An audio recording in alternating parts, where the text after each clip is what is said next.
ভারতের বিপক্ষে ম্যাচ দিয়ে বাংলাদেশের লাল সবুজ জার্সিতে অভিষেক হবে হামজা চৌধুরীর। আগামী 25 মার্চ শিলংয়ে হামজা চৌধুরীকে কত নম্বর জার্সিতে পরে খেলতে দেখা যাবে, এরই মধ্যে সেই কৌতূহল শুরু হয়েছে তার ভক্তদের মধ্যে।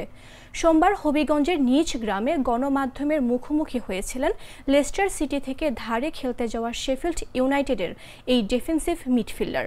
অনেক প্রশ্নের মধ্যে গণমাধ্যমের জানার চেষ্টা ছিল তিনি কত নম্বর জার্সি পরতে আগ্রহী।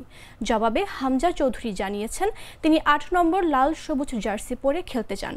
সিলেটের বিমানবন্দর থেকে হবিগঞ্জের গ্রামের বাড়ি যাওয়া পর্যন্ত যতবারই গণমাধ্যমের মুখোমুখি হয়েছেন ততবারই কেমন লাগছে এই প্রশ্ন শুনতে হয়েছে। তিনি এই প্রশ্নের জবাবে রোমাঞ্চকর অনুভূতির কথাই বলেন।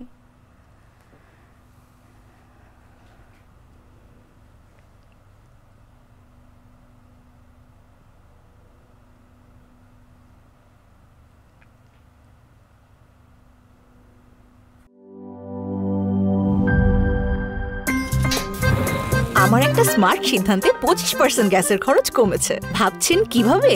সাধারণ গ্যাস স্টোভ বদলে আমি এনেছি আরএফএল গ্যাস স্টোভ। এর সাইন্টিফিক নজল ও ব্রাস বার্নার ক্যাপ সমানভাবে তাপ ছড়িয়ে রান্না করে দ্রুত, তাই গ্যাসও বাঁচায় 25%, টাকাও বাঁচে 25%। আরএফএল গ্যাস স্টোভ নিরাপদ ও গ্যাস সাশ্রয়ী।